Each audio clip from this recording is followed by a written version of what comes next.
Pandemic, sometimes with my own reflections. But as of recently, we've been coming to you live to talk over with a couple guests over the Revolutionary Love Project of Valerie Kaur. And Valerie was one of our keynote address speakers for the most recent General Synod.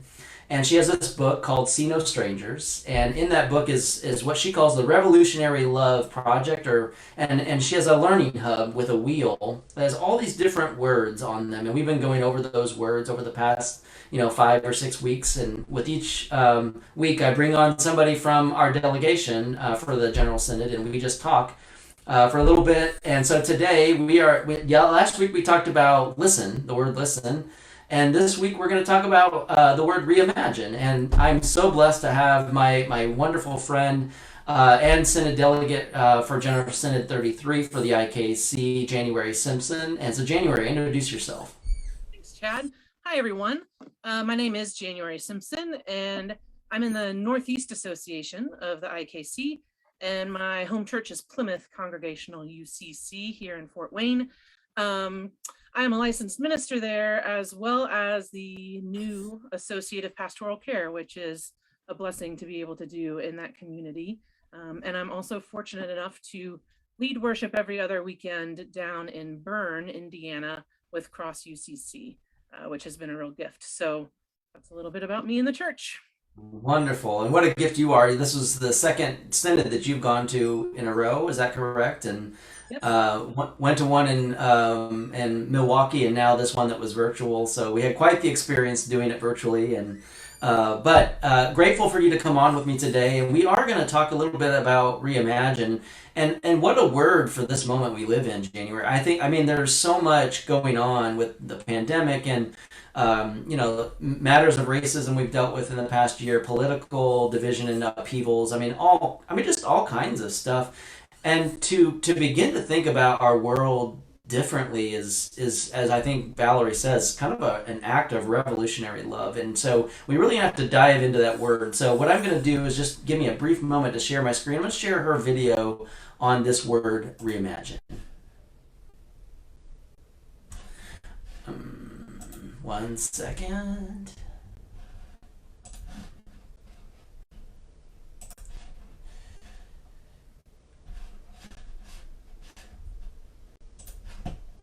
Coming, y'all, I promise. All right, here we go. When we look back through history, our greatest social reformers did more than resist oppressors. They held up a vision of the world as they dreamt it.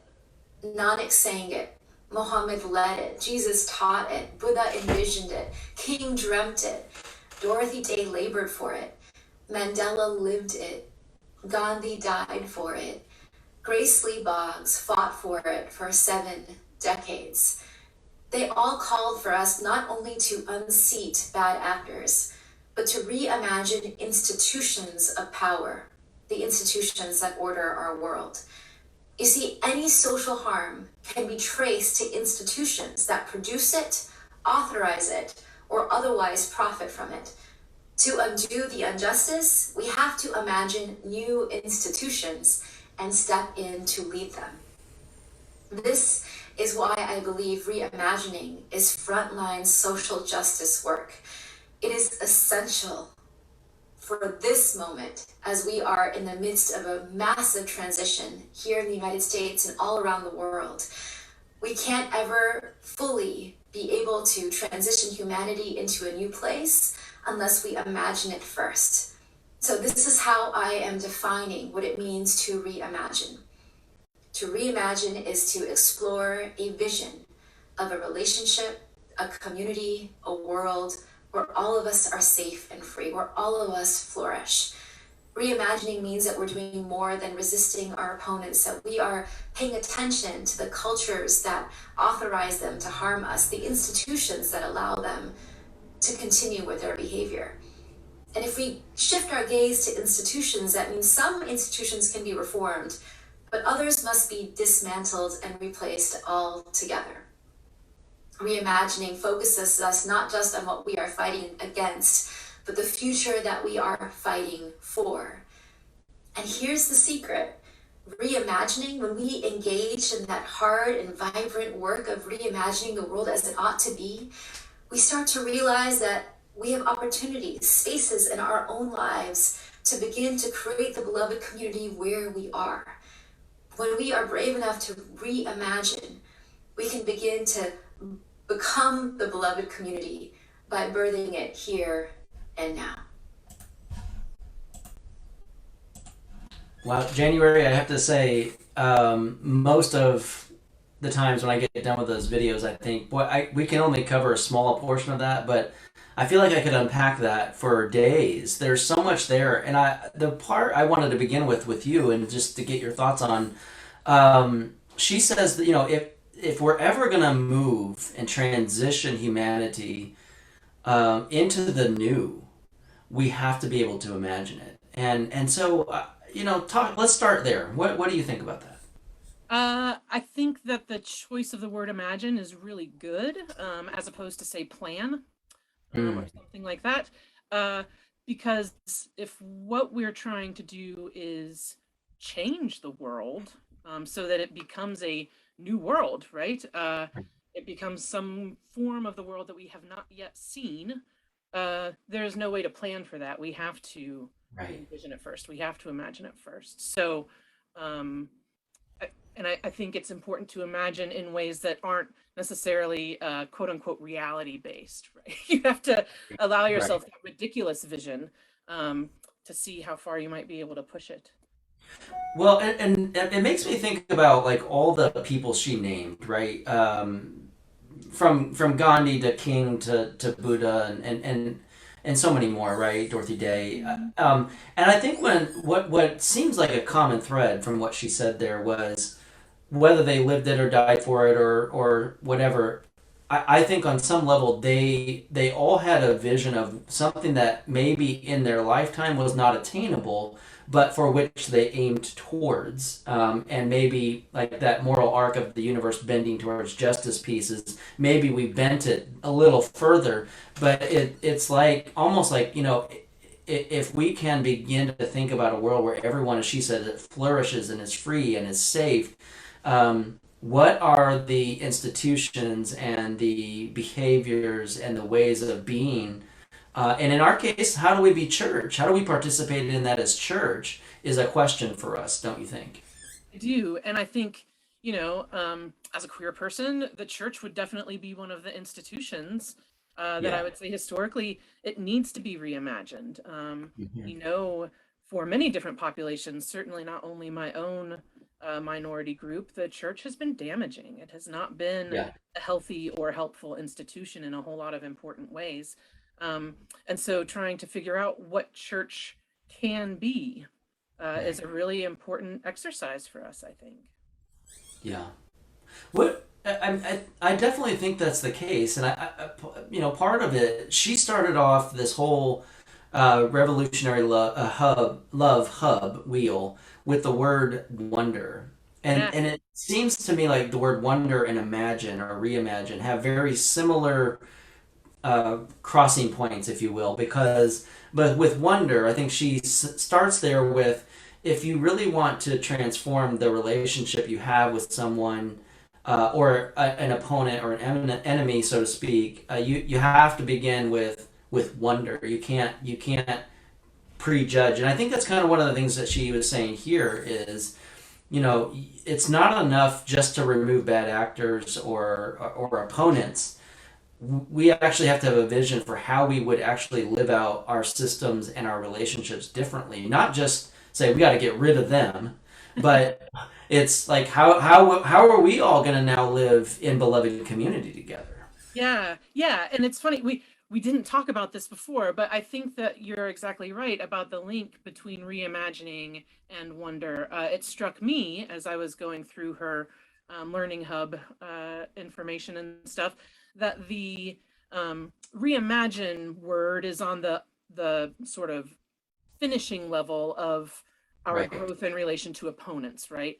And the way right, she talks about it, it seems there that we move to thinking beyond the people, the individuals who we see right. causing problems, to the institutions and norms and Yeah, whatever that actually have them do it.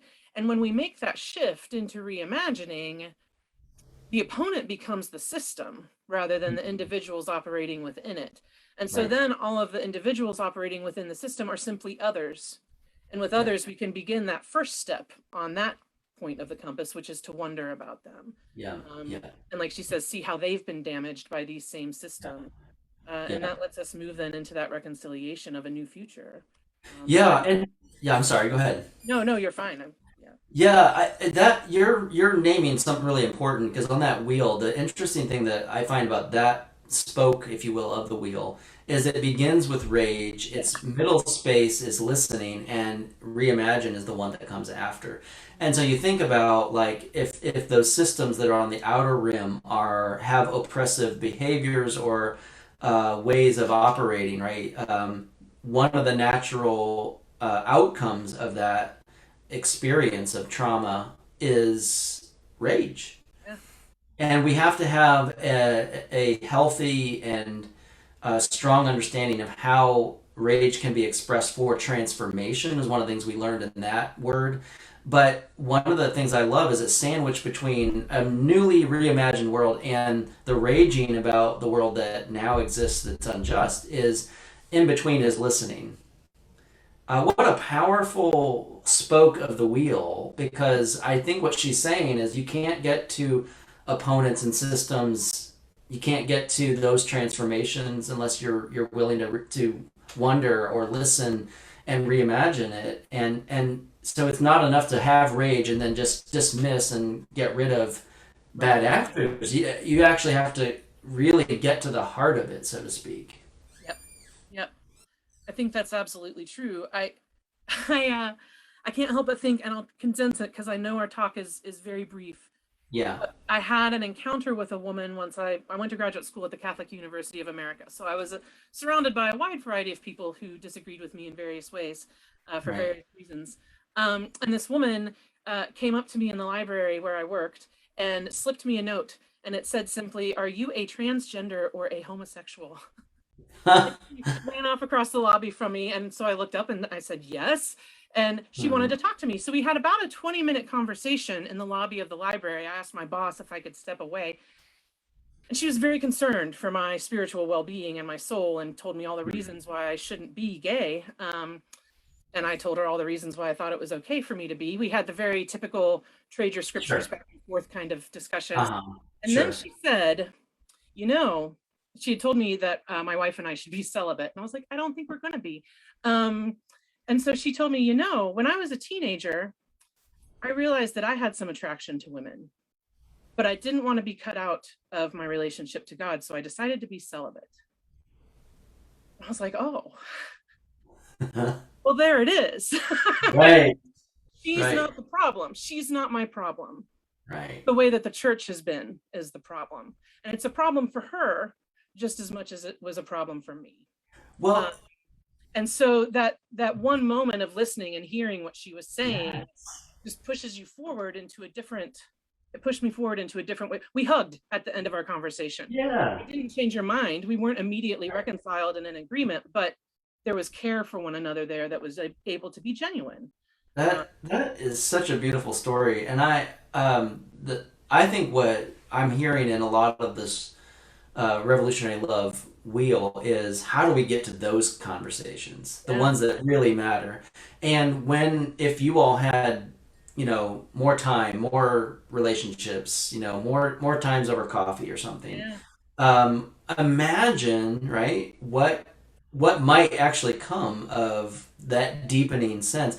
Because if the problem is in fact not you, but how the framework of institution has said she can't belong, then in reality she can't flourish. And what I hear in Valerie's word about Reimagine is about a place where people are safe and people can be themselves and can flourish.